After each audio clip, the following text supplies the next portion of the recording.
So, how's it going? I just wanted to do some quick commentary here. I won't include any links because a lot of you have probably already seen this, and it's just a quick Google search to find the story. So, the Dalai Lama was doing some or other press event, and some little boy wanted a hug, and then he kissed him on the lips, and then he told him to suck his tongue, and super weird for anybody, but especially a public figure who should know better. And of course, he issued an apology and his sincere apologies.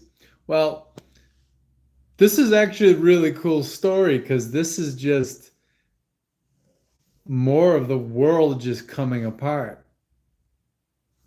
which I'm having a good time. These last 3 years were have been a total relief for me, not having to pretend like everything's just wonderful. Now, don't get me wrong. Um, I enjoy being happy. I enjoy having things to be happy about, but we have to walk a tightrope in life here. You have to be aware of what's really going on. You have to be able to deal with uncomfortable things that are going on that are going to make you emotionally uncomfortable. So you have to deal with that stuff, and then you have to find things to be happy about. It's a balance. If you're on a tightrope, you lean either way too far, you fall off. So you got to do both.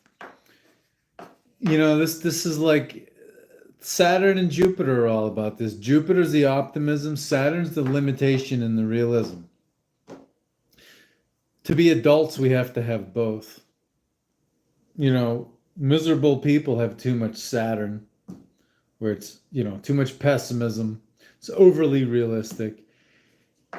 Too much Jupiter, just pure optimism. That's little children are like that. So you have to have both. You have to have limitation and realism to go with your optimism and vice versa. It works both ways. So, yeah, this is really interesting. This is another famous psychopath he's not even being exposed. He's exposing himself. He's showing his true colors. And famous people who are on television, people in power, people running churches, governments, banks, people in the legal system, even doctors, all of these journalism, all of these professions attract psychopaths because it offers people power over others, over the minds of other people. These are professions where people will pour their blind faith into you. So blind faith doesn't get you anywhere good. And it's interesting because I'm sure millions of people will see this Dalai Lama video and they'll just be like, "Oh, but he's a good guy." And it just goes to show it's the way like religion and politics work. It's a total double standard where as long as it's your guy screwing you, or as long as it's your guy doing something ridiculous, it's okay. But if the guy you don't like does it, it's a crime of the century. So I'm enjoying, just watching the hunky-dory world fall apart. Yeah, these last 3 years, I've honestly enjoyed them.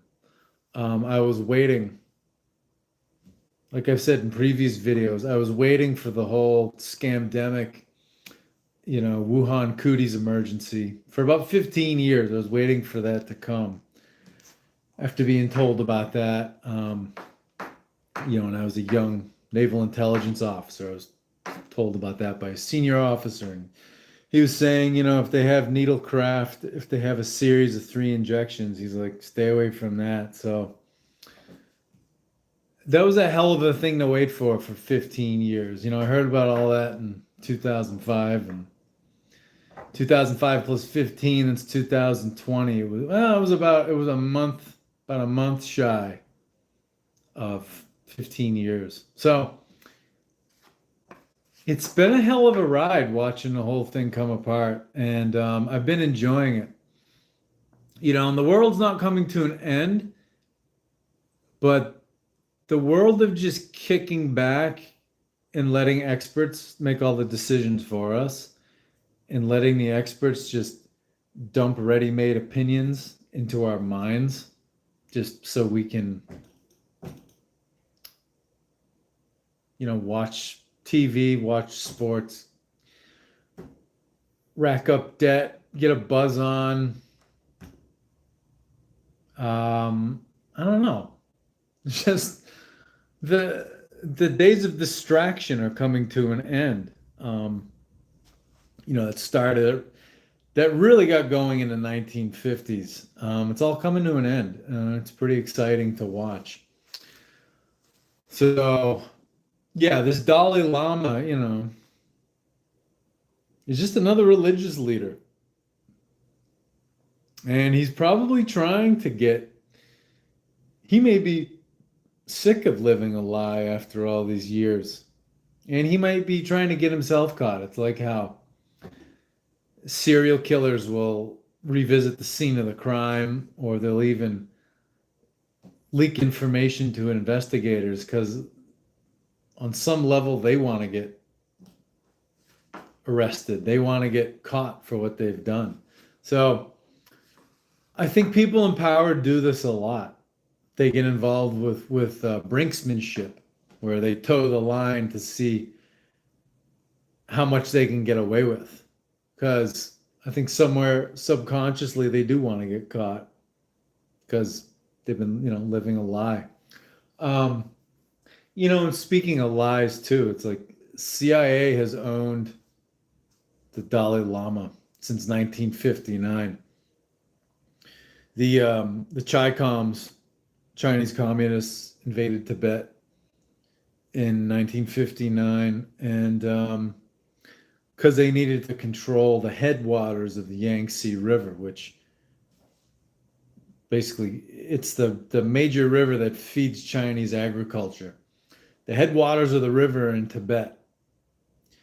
And during the Cold War, every world power was making an effort to take control of Tibet. Not major efforts, but using their intelligence services. Because if you build a dam in Tibet, you can control China's water.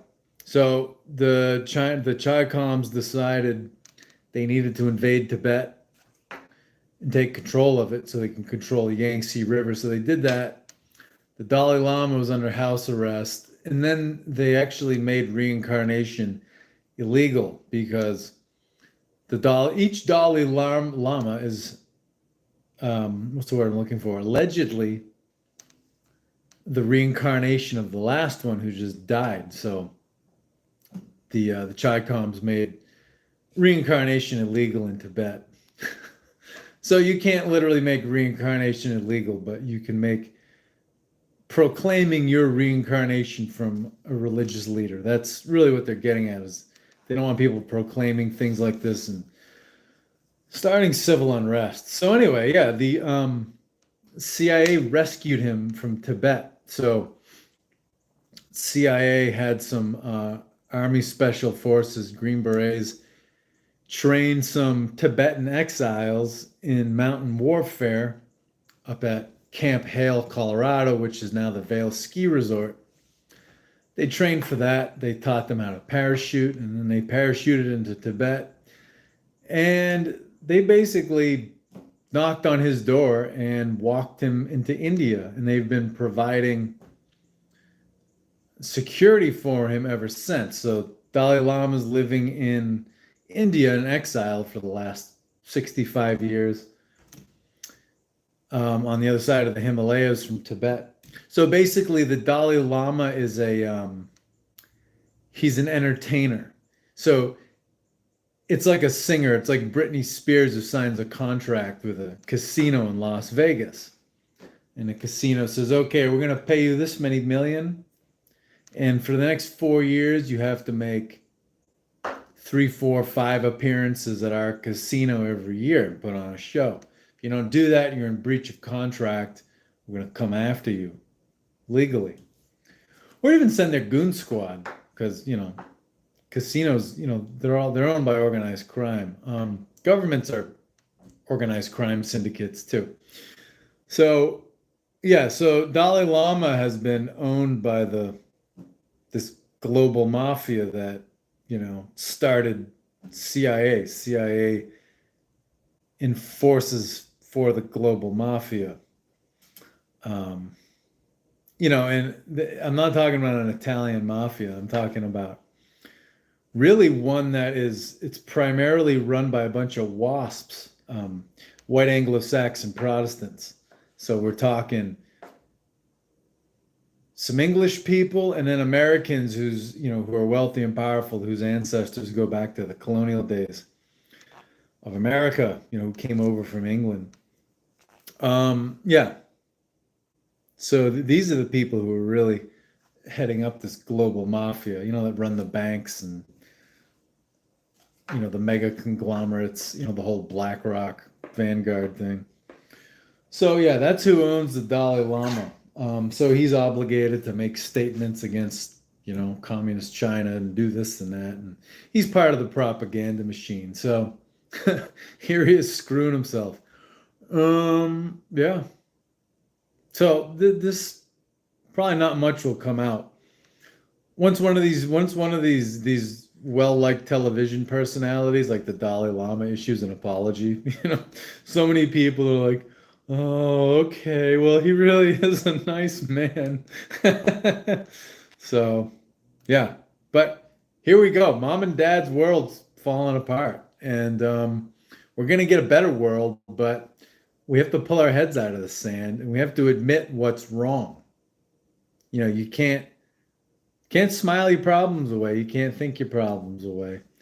We have to acknowledge them and we have to feel our uncomfortable emotions. And addiction is so prevalent in the world because, people don't want to feel their feelings. So it's like, there's alcohol. They sell alcohol in every street corner. They sell cigarettes in every street corner. Marijuana will be sold with them soon. There's compulsive gambling and compulsive shopping and porn addictions. And, people really, people use extreme sports to disengage from their emotions that they don't want to feel. So people use religion to escape from their emotions. People can use anything to escape from their emotions. The new age, people who do shitloads of psychedelics and stuff. Yeah. So there's a million and one ways to avoid feeling your feelings, but the world gets better when we feel our uncomfortable feelings and acknowledge what the problems are.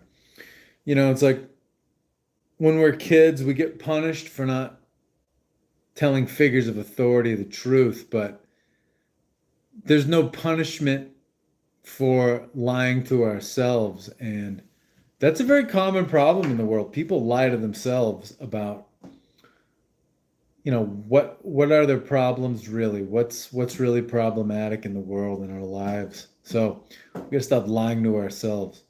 Nobody's coming to save us. That's the big thing here. The person coming to save you is you. The person you've been looking for is you. So I'm going to wrap this up. Have a nice one. There'll be more entertaining things in the news. Stay tuned. I don't know. I've been having a good time these last 3 years.